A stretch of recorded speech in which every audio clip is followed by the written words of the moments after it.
Welcome to D Y news. Collector Sridhar Chamakuri బొప్పాయి రైతులకు గిట్టుబాటు ధర కల్పిస్తారని హామీ. అన్నమయ్య జిల్లా రైల్వే కోడూరు నియోజకవర్గంలో బొప్పాయి రైతులు గిట్టుబాటు ధర లేక గత నెల రోజుల నుండి ఆందోళన చెందుతూ బొప్పాయి దళారులను అడ్డగించి రైతులకు న్యాయం చేకూర్చాలని నిన్నటి దినమున వాహనములన్నీ నిలబెట్టి వాటి నుండి గడ్డిని తొలగించి నిప్పండించడం జరిగింది. వారి దీక్ష రెండో రోజుకు కొనసాగుతున్న సందర్భంగా అనగా ఈ శనివారం నాడు జిల్లా కలెక్టర్ శ్రీధర్ చిట్వెల్ మండలంలోని మండల కార్యాలయం నందు తహసీల్దార్ స్పందనారెడ్డి వారి అధ్యక్షత వహిస్తూ ఈ కార్యక్రమానికి జిల్లా కలెక్టర్ మరియు ASP Manoj Hegde, joint collector H S Bhavana, జిల్లా అగ్రికల్చర్ ఆఫీసర్ ఎస్ సుహాసిని తదితర ఆఫీసర్లు కలిసి పత్రికా విలేకరుల సమావేశంలో ప్రెస్ మీట్ నిర్వహిస్తూ వారు మాట్లాడుతూ బొప్పాయి రైతులు ఎవరూ ఆందోళన చెందవలసిన అవసరం లేదు, మీకు న్యాయం చేకూరుస్తామని పత్రికా విలేకరులు సమావేశంలో కలెక్టర్ హామీ ఇచ్చారు. బొప్పాయి సైట్లకు దళారులతో మాట్లాడి గిట్టుబాటు ధర కల్పిస్తామని తెలిపారు. దానికి సంబంధించి వారు పాటించని ఎడల వ్యాపారస్తులు దళారుల మధ్య సమన్యాయం చూపి గిట్టుబాటు ధర కల్పిస్తారని ఆయన తెలిపారు. ఇదే సందర్భంగా రేటు గిట్టుబాటు కల్పించిన తర్వాత రైతులను మోసం చేసిన వారిపై కఠిన చర్యలు ఉంటాయని, బొప్పాయి లోడు ఎక్కడికి వెళుతుంది, ఎంత రేటు అని వారి వివరాలు తెలుసుకునే తర్వాత బండి పంపించడం జరుగుతుందని, అటులా రైతులను మోసగించిన వెంబడే ఆ లారీని సీజ్ చేయడం జరుగుతుందని, వాటిపైన చర్యలు తీసుకుని ప్రతి ఒక్క వ్యాపారస్తులు గమనించి గవర్నమెంట్ నిర్ణయించిన రేటు రైతులు కల్పించాలని ఈ సందర్భంగా కలెక్టర్ వారు ఆదేశాలు ఇచ్చారు. దానికి రైతులు స్పందించి వారికి ధన్యవాదాలు తెలియజేశారు. వాళ్ళకు ఒకటే అర్థం కావాలి, ఇక్కడ రైతు మనకు ఢిల్లీలో మీకు మంచి లాభాలు వస్తున్నప్పుడు మన రైతుని ఎందుకు ఇబ్బంది పెట్టాలనేది ప్రధానమైన క్వశ్చన్. మీకు ఇబ్బంది ఉన్న రోజు, ఢిల్లీలో వర్షాలు పడ్డ రోజు, ఇక్కడ 15 రూపాయలు రాని రోజు మీరు మాకు 5 రూపాయలు ఇస్తే మేము ఓకే, ఎందుకంటే మీకు నష్టం ఉంది కాబట్టి మేము కూడా సిద్ధమే. మీకు ఇక్కడ 40-45 రూపాయలు హోల్సేల్ ప్రైస్ ఉన్నప్పుడు మాకు ఎందుకు ఒక 10-15 రూపాయలు ఎందుకు అనేది మనం అడగాల్సిన ప్రశ్నే కదా. సో ఇది గ్రూప్గా అడుగుతాం, ఎవరిని ఇబ్బంది పెట్టేది లేదు, ఎవరిని నాశనం చేసే పరిస్థితులు ఉండవు. కానీ బట్ మనమందరం గ్రూప్గా అడగాల్సిన అవసరం అయితే ఉంది. మీరు అందరికీ మంచి ప్రశ్న, ఒక్కరు అడిగితే ఆ ఒక్కరిని టార్గెట్ చేసి ఇబ్బంది పెడతారు. మనకి అందుకే ఏం చేస్తున్నామంటే కటింగ్ అవనివ్వండి, పోనీయండి, పోయాక ఆ లారీ నెంబర్ అవన్నీ చెప్పండి, ఆయన కోడు దాటేటప్పుడు చివరి టైంలో చేస్తే లాభం ఉంటుందా సార్? లాభం ఉంటుందా అంటే, ఒకటి ఆ లారీ కదలదు, సపోజ్ కదలదే అనుకో కొంత ఇవ్వాల్సి వస్తుంది. రెండోది అతనికి అర్థమైపోతుంది కదా, ఈ రైతు నీకు ఇబ్బంది పెట్టి ఈ కోడు దాటేనని అర్థమైపోతే ఇంకెక్కడ కూడా ఇబ్బంది పెట్టడానికి అతనికి లెసన్ అవుతుంది. మనం భయపడి ఆగామే అనుకో, ఎక్కడ ఉంటుంది అతనికి ఆగేది? ఇప్పుడు భయపడుతున్నాను, నన్ను ఏమో చేస్తాను భయపడ్డాను, అతనికి ఎక్కడ అడ్డెక్కడ ఉంటుంది, అదే పని చేస్తాడు. ఈ రైతుని చేస్తాడు, ఇంకో రైతుని చేస్తాడు. మన చేతికి మనకు వచ్చిన తర్వాత ముందుకు వెళ్ళిపోతే ఎవరికి బుద్ధి వాళ్ళకి రావాల్సింది. నేను అనేది ఏంటంటే ఖచ్చితంగా తప్పు చేసే వాళ్ళు మనం క్వశ్చన్ చేయాల్సింది. మీరు ఆ దళాలతో ఒకసారి ఈ డేట్ నుంచి ఈ డేట్ వరకు ఈ ఫిక్స్డ్ డేట్ అని మీరు చెప్పొచ్చు కదా సార్? అలా చెప్పాను నేను. అప్పుడు ఆగస్ట్ 5 వరకు అదే చేస్తాం, ఆగస్ట్ 5 నుంచి 28 దాకా అది నడిచింది. సడన్గా ఏమైందంటే మధ్యలో వర్షాలు ఆపింగ్ అలా జరగడం వల్ల కొంత అదే అయింది. సెకండ్ డే నుంచి జరగలేదు సార్ ఆ పని? సెకండ్ టైం నుంచి సెకండ్ రోజు నుంచి ఆ 8 రూపీస్ జరగలేదు సార్? మీరు చెప్పినారు ఆ రోజు 9 రూపీస్ 8 రూపీస్ ఖచ్చితంగా జరిగింది. ఆ రోజు జరిగింది సార్? మళ్ళీ నెక్స్ట్ ఆ రోజే కాదు, 5వ తారీఖు దాకా జరిగింది. 5వ తారీఖు తర్వాత రూపాయి తగ్గించారు. తగ్గిస్తే మేము అందరి మీద పడ్డాం, వాళ్ళందరికీ తెలుసు. ఆ తర్వాత కూడా జరిగింది. ఒక్క కంప్లైంట్ కూడా లేదు. ఇప్పుడు మీరు కోడు రూపాయలు నాతో రండి, ప్రతి ఫార్మర్తో నేను చెప్పిస్తాను.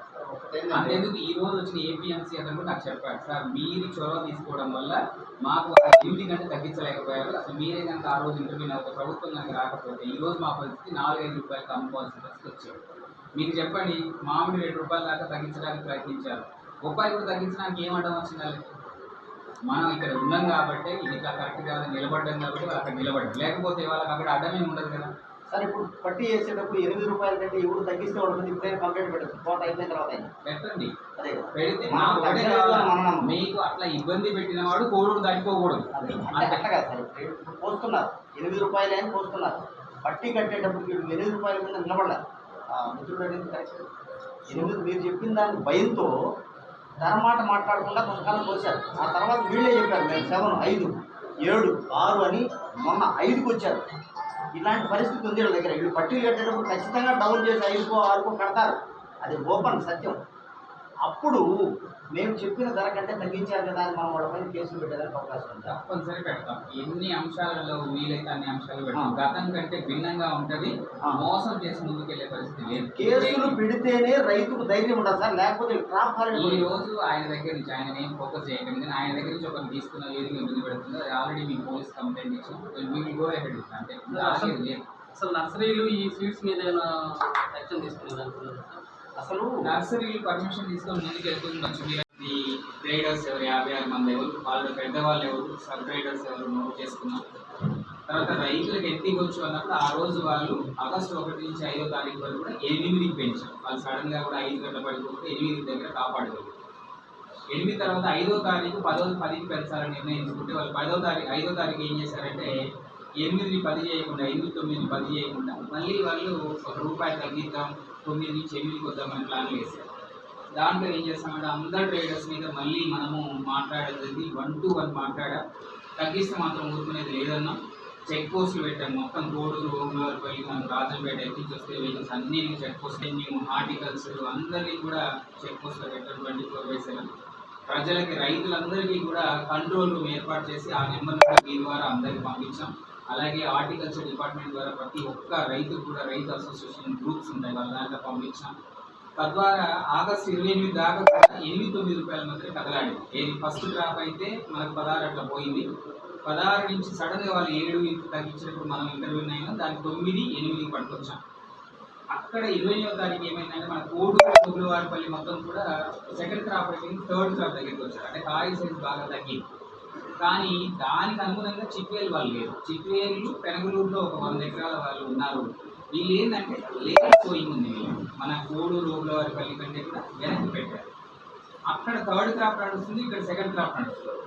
ఇప్పుడు కోడూరు, గురువారపల్లి వాళ్ళకి 7 ఇచ్చినా కూడా వాళ్ళు సంతోషం, ఎందుకంటే థర్డ్ క్రాప్ కాయ సైజ్ ఉంటుంది. వాళ్ళు అదే బూచిగా చూపి చిట్వేల్లో ఫస్ట్ అండ్ సెకండ్ క్రాప్ కూడా అదే ఇద్దామనే ప్లాన్లో ట్రేడర్స్ ఉన్నారు. సో వీళ్ళకి అలా చేయడం కరెక్ట్ కాదు. సో 28వ తారీఖు నుంచి ఇబ్బంది స్టార్ట్ అయింది. ఇప్పుడు మనకు ఈ రోజు వరకు చూసుకుంటే 5, 6 కూడా నడిపించడానికి ప్రయత్నాలు చేశారు. నిన్న మీటింగ్ పెట్టుకున్నారు. నిన్న మేము సబ్ కలెక్టర్ గారికి అందరికీ చెప్పి అంతా పుషప్ చేయడం వల్ల వాళ్ళు ట్రేడర్స్ మీటింగ్ పెట్టుకొని ₹7 నిన్న అంటున్నారు. అది ఈరోజు 8 పట్టు రావడానికి వాళ్ళందరినీ కూడా ఇక్కడ పిలిపించారు. సో వాళ్ళతో ఇక్కడ రాలేదు, మొత్తం గూడూరులో ఉన్నారట. చూస్తాము, వాళ్ళకి కలుస్తాము. సో ఈ రోజు మేము ఏం చేస్తామంటే మనకు చిట్వేలు ఏదైతే పెనగలూరు ఉందో, చిట్వేలు పెనగలూరులో ఎకరానికి 27 టన్నులు తీసుకుంటాం. ఇప్పటి వరకు 34,500 టన్నులు అమ్ముడుపోయింది. అంటే ఆల్మోస్ట్ మార్కెట్లోకి వెళ్ళిపోయింది. ఇక మనకు మిగిలింది ఎంత అంటే 23,900 టన్నులు కేవలం చిట్వేలు పెనగలూరులో మనకు పంట కోయడానికి అంటే వివిధ దశల్లో ఉంది. సో ఇది ఏంటంటే ఇందులో ఫస్ట్ కటింగ్ కూడా ఉంది. మనం ఏమనుకుంటాం థర్డ్ కటింగ్ వచ్చామనుకుంటాం. చిట్వేలు ఏంటంటే లేట్ సోయింగ్ వల్ల వాళ్ళు ఫస్ట్ కటింగ్ వాళ్ళు కూడా కొద్దిమంది ఉన్నారు. అది ఎంతుందంటే 3,700 టన్నులు ఉంది ఫస్ట్ కటింగ్. ఫస్ట్ కటింగ్ అంటే ఏంటంటే కాయ సైజ్ పెద్దగా ఉంటుంది, మంచి కలర్ కూడా వస్తుంది. అది మంచి రేటు తగ్గించుకోవాల్సిన అంశం. రెండో కటింగ్ 6,500 టన్నులు ఉంది. ఈ ఒక్క 10,000 టన్నులు కనుక మనం కనుక మంచి ప్రైస్ ఇప్పించగలిగితే చిట్వేలు కూడా మనకు బయటపడేటప్పుడు చిట్వేలు కనుక కూడా బయటపడుతుంది. ఇక పోయి థర్డ్ అండ్ ఫోర్త్ వచ్చేసి 12,000 టన్నులు ఉంటుంది. అది కోడూరు, గురువారపల్లిలో కూడా అటువైపు కూడా ఉంటుంది. ఇది కొంచెం ₹7, ₹6 అయినా కూడా రైతులు పెద్ద ఇబ్బంది పడట్లేదు. ఎందుకంటే ఫస్ట్ సెకండ్ క్రాప్లోనే వాళ్ళకి మంచి ప్రైస్ తగ్గాలి. తర్వాత సైజ్ తగ్గుతూ ఉంటుంది. అది పెప్పైన్కి వెళ్ళిపోతుంది, లేదా ఫ్రూటీకి వెళ్ళిపోవాలా. సో ఇతరత్ర కారణాలు వాళ్ళు పెద్ద వరి అవ్వదు. అందుకే మన కంప్లైంట్ కోడూరు నుంచి, ఓబ్లవారపల్లి నుంచి ఏం లేదు. కేవలం ఇప్పుడు ఇబ్బంది పడేది ఎక్కడ అంటే చిట్వేలు మెయిన్, పెనగలూరు కొంత పడుతుంది. సో ఈ రోజు మేము ట్రేడర్స్తో కూడా మీటింగ్ పెట్టుకుంటాము. ఇక్కడ మాత్రం మినిమం ₹7-8 మంచి కాయకు వెళ్ళాల్సిందే అనేది కూడా వాళ్ళతో మాట్లాడుతున్నాం. నిన్న కూడా ట్రేడర్స్ అందరూ కూడా ఆరవ సురేష్ వీళ్ళందరూ అక్కడ కూర్చొని మేము ₹7 పెడతాము అని అంటే మేము ₹8 దాకా లాస్ట్ వచ్చాము. ₹8 పెడతాం. ఢిల్లీ, లక్నో వీళ్ళందరి నుంచి వచ్చిన సేట్లందరినీ కూడా ఒక గ్రూప్లో పెట్టి ప్రతిరోజు వీళ్ళు 6:30 మీటింగ్ పెట్టుకుంటారు. కోడూరు వీళ్ళకి ఎంత ప్రైస్ ఇవ్వాలి, ఆ ప్రైస్ మాకు కమ్యూనికేట్ చేస్తే మేము దాన్ని ప్రెస్ రిలీజ్ చేస్తాం. అంటే ఇక రైతులకు కన్ఫ్యూజన్ లేకుండా. కాకపోతే ఇందులో వెరైటీస్ మెన్షన్ చేయాలి. ఫస్ట్ క్రాప్ గుడ్ వెరైటీ అంటే so and so ₹9, second crop అంటే 8, థర్డ్ క్రాప్ అంటే 6 or 7 అనేది మనం మెన్షన్ చేసి పెట్టుకోగలిగితే రైతులకు కూడా కన్ఫ్యూజన్ ఉండదు, ఎక్కడ ఇబ్బంది లేకుండా. సో ఇది ప్రతిరోజు మీ పేపర్ ఇచ్చే మెకానిజం కూడా ఏర్పాటు చేసుకుంటున్నాం. రెండవది మనం ఏదైతే మనం చిట్వేలు ఉందో మొత్తం కూడా చెక్ పోస్ట్ పెడతాం. ప్రతి వెహికల్ కూడా ఎక్కడికి వెళ్తుందో, ఎంత ప్రైస్ అడుగుతున్నాడో, ఏ ట్రేడర్ అడుగుతున్నాడో కూడా గమనించి వాళ్ళతో ప్రత్యేకంగా మాట్లాడతాం. ఎవ్వరు కూడా రైతులకు ఇబ్బంది పెట్టదు. ఈ రోజు కనుక ఢిల్లీలో కనుక హోల్సేల్ ప్రైస్ చూసుకుంటే, wholesale price not retail price, ఢిల్లీలో హోల్సేల్ ప్రైస్ 40 రూపాయలు ఉంది ఒక కేజీ. రిటైల్ అంటే అది దాదాపు 50-60 దాకా వెళ్తుంది. రిటైల్ అడగట్లేము. హోల్సేల్ మండీలోనే 40 నుంచి 40 రూపాయలు పోతుంది. అంటే మన దగ్గర ఈజీగా కూడా ట్రేడర్స్ మన రైతుకి ఈజీగా 11 రూపీస్ ఇవ్వచ్చు మంచి వాటికి. 11 రూపీస్ ఇక్కడ ఇచ్చి 8 రూపీస్ ట్రాన్స్పోర్ట్, ఇలా ఖర్చులు ఇతరత్ర 3 రూపాయలు కలుపుకున్నా కూడా మొత్తం 23-24 రూపాయలు మనం బండి కలిసి పంపించేస్తాం, చేరుకుంటుంది. 24 నుంచి 40 అంటే 16 రూపాయలు ఆయన ప్రాఫిట్ ఉంటుంది. ఏదైనా కాయ చెడిపోయినా కూడా ఇతరత్ర కూడా ఆయనకు ప్రాఫిట్ ఉంటుంది. ఇట్స్ గుడ్ ప్రైస్ ఉంది. మనం ఆగస్టు 1 రోజు కూడా ఎంఎస్ అంటే మనకి సపోర్ట్ ప్రైస్ చూసుకోవాలి. తర్వాత ముందు అదొక రకమైనటువంటి రక్షణాత్మక వ్యవస్థ. వాళ్ళు సీడ్స్ కొనుక్కొచ్చడం, శాప్లింగ్స్ పెంచడం, దాన్ని అమ్ముకోవడం అనేది ఒక వ్యవస్థ. దాన్ని డిస్టర్బ్ చేయాల్సినంత అవసరం అయితే మనకు లేదు. కాకపోతే ఏంటంటే ఇక్కడ కొనుగోలు చేసేటోళ్ళే అవన్నీ తయారు చేస్తారు. క్రాప్ సరిగా రావట్లేదని కూడా వాళ్ళు ఎక్కడన్నా పెంచలేదు సార్. నేను ఒక 2000 మొక్కలు కొన్నాను. 2000 మొక్కలు నేను అమ్మిన రసీదు కూడా ఇచ్చేదాన్ని ఇవ్వడం లేదు. అనాధికారిగా అమ్ముతున్నారు అనేది వాళ్ళు చెప్పారు. రైతులకు మనం అవేర్నెస్ చేసుకోవాలి. అసలు అది 4,50,000, 5,00,000, 6,00,000 ఒక కిలో. దానికి ఎక్కడ ఒక షాప్ ఉండదు, ఫస్ట్ ఆఫ్ ఆల్ రసీదు ఉండదు, క్రాప్ ఎక్కడ ఉండదు. ఎక్కడానికి కదా తైవాన్ రెడ్ లైన్ అనే సీడ్ 4 లక్షలు 3 లక్షలు చెప్తారు. ఈ విత్తనాలు కొనట్లేదు, శాప్లింగ్స్ కొంటున్నారు. అంటే పెరిగిన మొక్కలు అవును. అదే ఆ మొక్కల కంటే కోసం జరుగుతుంది. 10 రూపాయలు 12 రూపాయలు కొంటున్నాం. అయితే వీళ్ళు ఏం చేస్తారు, డైరెక్ట్ ఇట్లాంటి వాళ్ళ దగ్గర పోయి అవన్నీ ఎత్తుకొచ్చుకుంటారు. ఎకరానికి 1200 1000 కొనుక్కొచ్చుకుంటారు, తీసుకొచ్చుకుంటారు. దానికి డబ్బులు ఇవ్వట్లేదు వాళ్ళు, వీళ్ళు అడగట్లేదు. వీళ్ళ ఉద్దేశం ఏంటి, ఆ మొక్కలు మళ్ళీ మాకే అమ్ముతారు పంట అనే ఆ టైం పెట్టుకొని వీళ్ళు అడగట్లేదు. వాళ్ళేమో ఇవ్వరు. రైతుకి ఏదైతే ఆ రోజు డబ్బు అడగకుండా ఇవ్వడం వల్ల ఏమైతే ఆ రోజు మంచి అనిపిస్తుంది. కానీ వీళ్ళు ఏం చేస్తారు, దాన్ని అడ్డం పెట్టుకొని మిగతా వ్యవస్థ మొత్తం వీళ్ళు చేస్తారు. ఆ రోజు ఆ మొక్కలు ఫ్రీగా ఇవ్వడం, ఫ్రీ అంటే ఫ్రీ ఏం కాదు, తర్వాత ఇవ్వాలనే ఒప్పందంతో ఇవ్వడం. రైతుకు అప్పటికప్పుడు జేబు నుంచి డబ్బులు తీసి ఇవ్వాల్సిన పరిస్థితి లేకుండా రావడం వల్ల ఏమైతుందో గమ్మున వచ్చేస్తున్నాడు. చివరిలో కోత కోసేటప్పుడు వీళ్ళ మైండ్లోకి వెళ్ళిపోతున్నాడు. ఇప్పుడు ఏమైంది, ఆ డబ్బులు ఇవ్వాలా, తర్వాత మళ్ళీ పెట్టుబడికి ఇస్తే అవి ఇవ్వాలా, ఇప్పుడు నాకే అమ్మాలనేది ఒక పెట్టుబడికి వచ్చేసరికి వీళ్ళ గ్రిప్ అయిపోయింది. వీళ్ళు ఇప్పుడు ఏం చెప్తారు, ఇక్కడ వీళ్ళతో డబ్బులు తీసుకుపోవాలంటే ఎందుకంటే ప్రాఫిట్ వస్తుంది కదా, ఆయన కూడా ఎందుకు వదులుకుంటాడు. కాకపోతే ఏంటంటే ఆ వర్షాలు పడడం ఆ టైంలో వీళ్ళు బార్గెనింగ్ టైంకి ఉపయోగించుకుంటారు. రైతులు ఇబ్బంది పెట్టడానికి అది ఇప్పుడు ఒక రైతు ఇబ్బంది పెట్టినప్పుడు 10 మంది రైతులు నేర్చుకుంటారు. ఓహో వీడికి ఎదురు తిరిగితే వీడికి ఇబ్బంది పడతాడు కాబట్టి అనేది ఒకటి నేర్పుతున్నారు. సో ఇవన్నీ కూడా అందరూ కలగాల్సి ఉంటుంది. మనం ఏం చేయాలి, మ్యాక్సిమం వీళ్ళకి ఆ ఢిల్లీలో అన్ని రకాల మార్కెట్లో ఉండే రేట్లను వీళ్ళతో ప్రతిరోజు మనం మాట్లాడుకోగలిగితే మనకు కూడా ఒక లెక్క తెలుస్తుంది.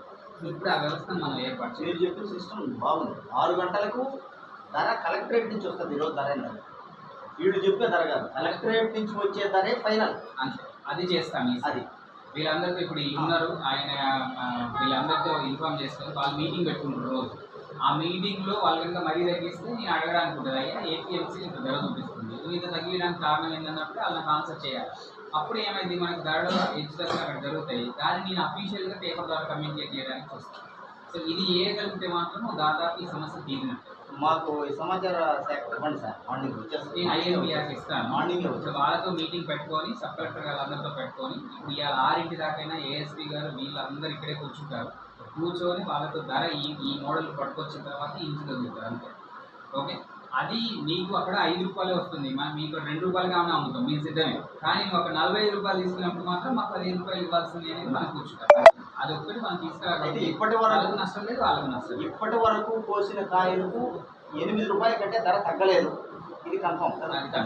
8 రూపాయలు ఇప్పటి వరకు కాదు, 28వ తారీఖు వరకు 28 నుంచి మొదలైంది వీళ్ళు మళ్ళీ 28 వరకు 8 రూపాయలు నడిచింది. మీకు ఈ వీడియో నచ్చినట్లయితే లైక్ చేయండి, షేర్ చేయండి. ముందుగా కింద ఉన్న సబ్స్క్రైబ్ బటన్ పై క్లిక్ చేయండి. ఎల్లప్పుడూ అప్డేట్ సమాచారాన్ని పొందండి.